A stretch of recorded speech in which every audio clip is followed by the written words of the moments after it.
Olá, meus queridos, a paz do Senhor. Voltamos para a nossa segunda aula do módulo 24, Batalha Espiritual. Espero que você tenha despertado, aprendido bastante na primeira aula e nós vamos entrar agora nos conceitos bíblicos.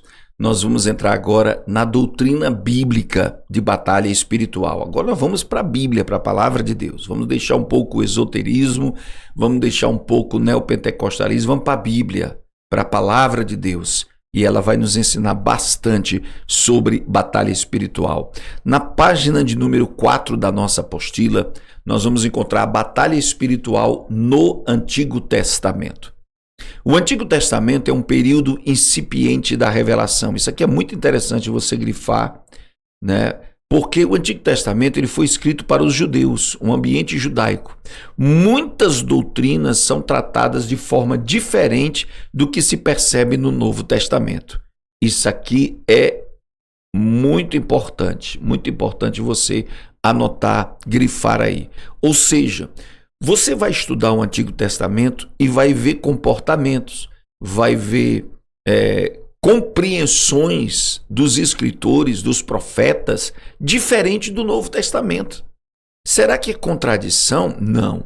O apóstolo Pedro escreveu na sua epístola dizendo que muitos profetas profetizaram e nem sabiam de que estavam falando. Por exemplo, Isaías falou no capítulo 53, uma raiz de uma terra seca que vem brotando e ele levou as nossas feridas. Isaías não tinha noção do significado daquela profecia de Isaías 53, sabe? Quer dizer, a revelação estava no Antigo Testamento apenas começando. Israel estava apenas aprendendo quem era Deus, né? Quem era Deus, qual era a sua vontade, como eram as suas manifestações. O ser de Deus, muitas vezes, eles até hoje são contra a Trindade, a doutrina da Trindade, por causa da crença, por causa da fé, da convicção da unidade de Deus. Eles acham que a Trindade é algo que prejudica a unidade absoluta de Deus. Era a incipiência, o princípio do entendimento da revelação. Quando chega o Novo Testamento, eles já têm uma nova compreensão. E olha que eles ainda vão aprender muito no livro de Atos dos Apóstolos, a gente vai ver isso mais na frente. Então, quando você olha para o Antigo Testamento, veja bem, a batalha espiritual, ela não era vista no Antigo Testamento como um confronto com Satanás e demônios. Afinal, Israel só reconhecia o poder de Deus e a soberania de Deus. Ou seja, Israel não entendia que Satanás tentava influenciar a vida das pessoas. Não. Toda doença, toda dificuldade, toda calamidade, toda situação era encarada pelos israelitas como sendo juízo de Deus. Juízo de Deus, castigo de Deus. Não era uma ação demoníaca contra a qual nós precisamos batalhar e lutar. Não, nós temos que aceitar. Aceitar o mal como aceitamos o bem. Era essa a absoluta doutrina do povo de Israel no Antigo Testamento. No entanto, nós podemos estudar algumas passagens do Antigo Testamento que nos mostram a batalha espiritual acontecendo na prática do povo de Israel, ainda que eles não a percebiam, ainda que eles não acreditavam que era assim. Hoje nós entendemos porque olhamos de frente para trás e temos uma cosmovisão, uma compreensão maior da batalha espiritual que o próprio Israel tinha. Veja só a declaração da batalha espiritual, onde tudo começou. Pastor, onde toda a batalha espiritual na experiência humana começou. Nós aprendemos lá na doutrina da disciplina de angelologia que a batalha espiritual começa no céu. Né? Quando Lúcifer se revolta contra Deus, mas essa batalha vem para a terra, essa batalha se torna real na experiência humana em Gênesis capítulo 3, versículo 15. Porém, inimizade entre você e a mulher, entre a sua descendência e o descendente dela, este lhe ferirá a cabeça e você lhe ferirá o calcanhar. Aqui está a declaração universal da batalha espiritual. Revela o princípio da batalha do bem contra o mal de forma concreta e na realidade humana, porém inimizade entre você e a mulher, entre a tua descendência e o descendente, está no singular, que é Cristo. Que é Cristo, ele seria o alvo de toda essa batalha espiritual, declarada ali no contexto da queda humana, porque você sabe que a queda humana foi influenciada diretamente pela tentação de Satanás incorporado na serpente. Então a batalha espiritual foi travada, foi declarada ali. Por quê? Porque Satanás ousou ferir a imagem e semelhança de Deus nos homens. Ousou interferir nesse projeto, só que Deus se antecipa a ele e já tinha providenciado a redenção e o resgate, né? A batalha na vida de Jó também é um outro caso a ser estudado no Antigo Testamento, porque o livro de Jó nos mostra duas percepções interessantes. A primeira é a percepção natural, que ele tem, olhando em volta, ele só vê uma coisa. Existe uma realidade espiritual que Jó ignora, que Jó não percebe. Veja bem aqui, presta bem atenção. Jó pensa que pensa que é Deus que está castigando ele, que está, pisando ele, humilhando ele. Mas no mundo espiritual nós vamos perceber uma batalha espiritual travada sobre a fé, a devoção de Jó. Esse livro de Jó é fantástico, nós vamos estudar ele com mais calma e perceber mais na frente, né, em que categorias essa batalha foi travada. Mas é importante ver aqui, na realidade natural, Jó percebe uma inexplicável calamidade, mas ele não percebe Satanás lutando contra ele. Veja só isso. Mas não é assim no dia a dia. A gente não vê Satanás chegando e dizer: ei, eu vou te atribular, eu vou te cirandar, eu vou te atingir. Não, às vezes você vê apenas uma doença, uma gripe, você vê uma escassez, os clientes sumiram. É como a realidade espiritual interfere no natural. Nem sempre, mas em muitas vezes vai acontecer isso. Nem sempre. Às vezes a doença realmente é uma bactéria, é um vírus, não é um demônio. Você toma um remédio e fica bom. Mas quando é uma interferência espiritual, nem o remédio consegue curar. Nem o remédio consegue deliberar. Ele apenas entendia como se fosse um castigo ou disciplina de Deus sobre a vida dele. E a gente sabe que também foi. A gente sabe que Deus também usou daquela calamidade, daquela situação crítica na vida de Jó para discipliná-lo, mas havia uma realidade espiritual a qual Jó não conseguia perceber.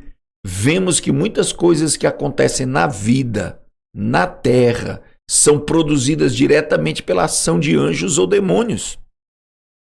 Percebemos também uma certa batalha entre Deus e o diabo acerca da vida de Jó. A gente vai entender isso aqui melhor depois, né? Mas veja só que aqui em Jó capítulo 1, verso 8 a 11, esses versículos aqui falam exatamente desse travar de Deus na vida de Jó, né? Quando Deus diz: reparou o meu servo Jó, não há ninguém na terra irrepreensível, íntegro como ele. Aí Satanás diz: olha, será que Jó não tem razão para temer a Deus?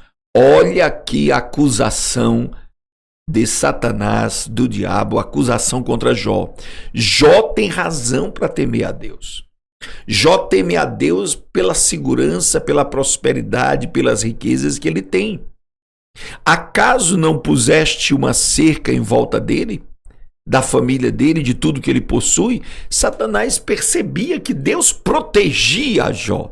E ele diz: olha, essa proteção esconde quem Jó realmente é, né? Mas aí Deus mata 2 demônios com a cajadada só. trabalha uma realidade na vida de Jó, que nós já falamos aqui inúmeras vezes, mas também prova para Satanás que a fé de Jó estava para além da sua finança, do seu bem-estar, da sua saúde e da sua família. Nós precisamos entender algumas verdades aqui acerca dessa batalha no livro de Jó. Primeiro, Deus não tem adversário. Não há quem possa enfrentá-lo, não há quem possa combater a Deus. Não há ninguém de igual para igual. O adversário é aquele que consegue te enfrentar, te resistir. Deus não reconhece nenhum adversário. Então, Deus não está tentando provar nada para Satanás, nem tentando descobrir algo de Jó, pois o Senhor está acima de todas essas realidades humanas.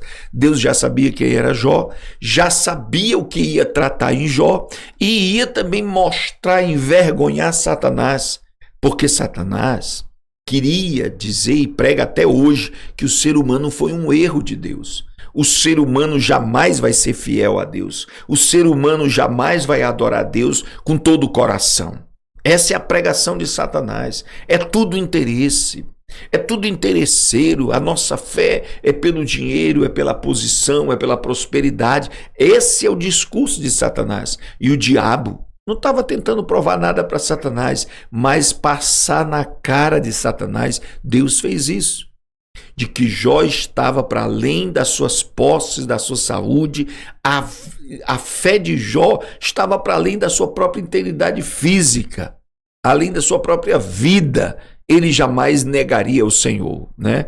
A declaração de Deus é de juízo sobre Satanás, não de uma tentativa de queda de braço, de concorrência. A fidelidade de Jó julgava e condenava as atitudes rebeldes de Satanás. Anota isso aí, amado. Ó. A fidelidade de Jó julgava e condenava. Sabe? Foi uma vergonha para Satanás. Ele que foi anjo não conseguiu ser fiel. E Jó, que era um homem atingido por uma calamidade, uma dor inexcomunável, ele conseguia permanecer fiel a Deus. Lembre-se que a Bíblia Sagrada diz que a igreja vai julgar os anjos. A igreja vai julgar os anjos. E já estamos julgando os anjos que caíram, porque a nossa fidelidade mostra que os anjos que caíram estavam errados, estavam equivocados.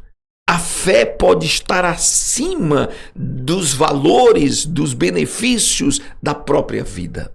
O processo doloroso trabalhou duas grandes necessidades de Jó: a sua fé medrosa e o conhecimento superficial.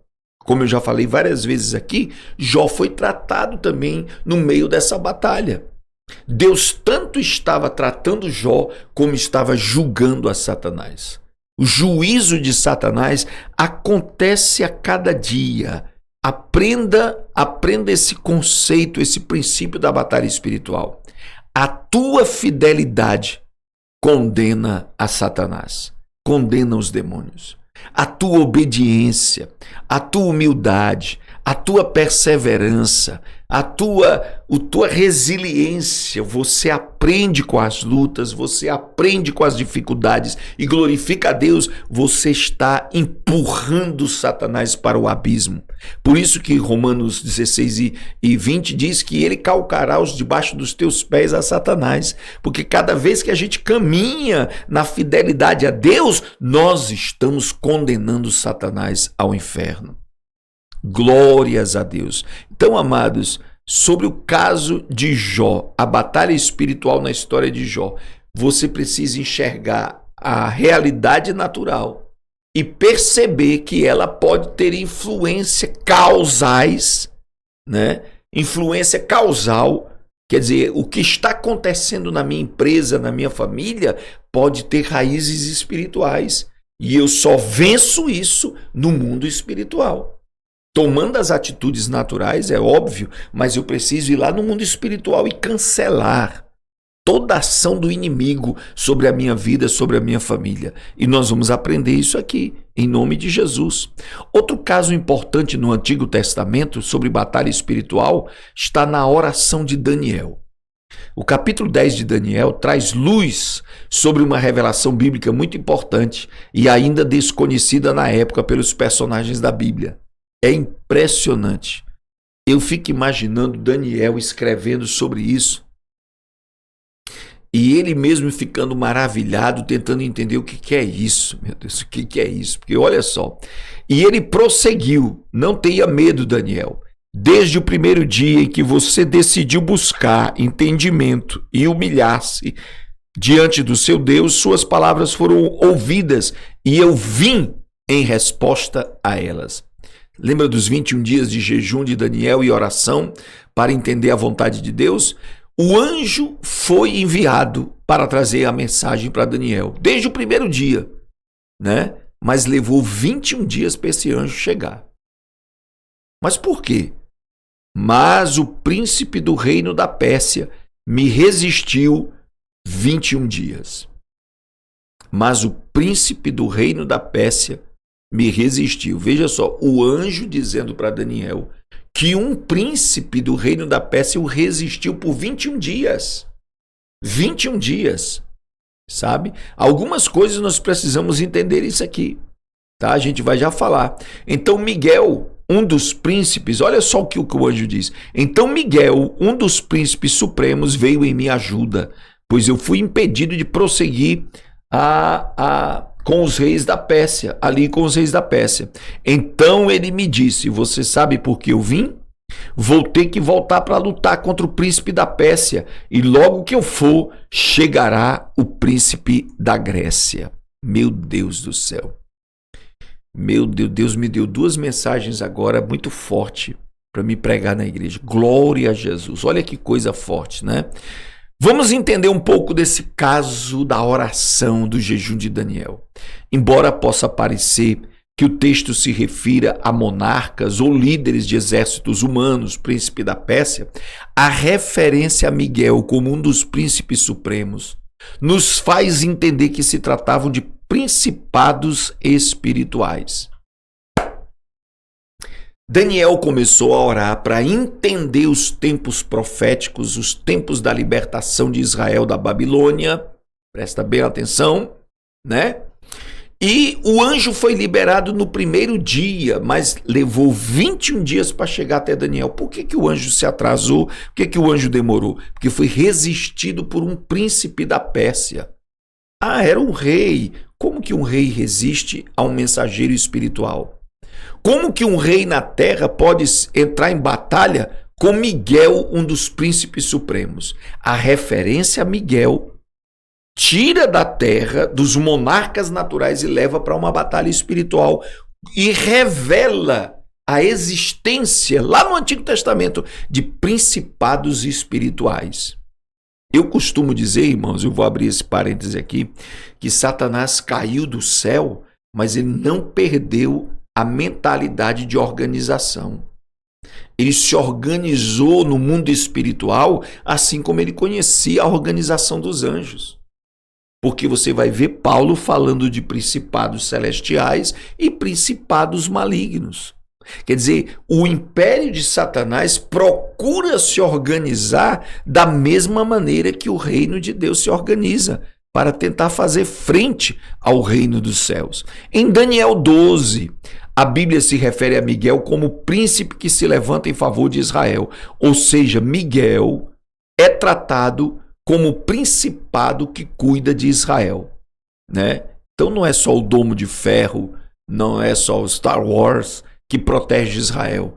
A espada de Miguel está a favor de Israel. Eita glória! Podemos então entender que o príncipe da Pérsia, que o príncipe da Grécia, que estão no texto, são, na verdade, principados espirituais que governam eventos e territórios sobre estes povos. Quer dizer, sobre a Grécia, sobre a Pérsia, há principados que governam e estavam tentando evitar o que viria logo na frente, porque a Pérsia livrou Israel da Babilônia. A Grécia livrou Israel da Pérsia. e conduziu para o propósito maior de Deus na história de Israel, libertando Israel dos cativeiros. Ou seja, meus amados irmãos, a oração de Daniel causou um rebuliço no mundo espiritual. Esta é uma doutrina ainda muito discutida nos meios teológicos, mas que podemos observar nas próprias palavras de Paulo, quando ele alista principados como seres angelicais ou demoníacos. Romanos 8:38, principados que tentam nos separar do amor de Deus. Efésios 3:10, principados nos céus. O que são principados? Principados é um governo sobre uma determinada província, uma territorialidade, né? É como o governador do estado é o principado do estado. O governador do município é o principado do município, ou o prefeito é o principado do município, a autoridade maior no município, mas sobre ele é um outro principado que é o governador, principado do estado, e sobre ele há o presidente da nação, que é o principado nacional. Assim no mundo espiritual também existe, como existia na religião em Israel, os príncipes de Israel. Nicodemos era principal em Israel, era um dos principados que ensinava a lei a Israel. Portanto, existe no mundo espiritual seres angelicais, e nós vamos falar com mais propriedade mais para frente, mas deixa eu lhe antecipar isso aqui. Deixa eu abrir esse parênteses aqui.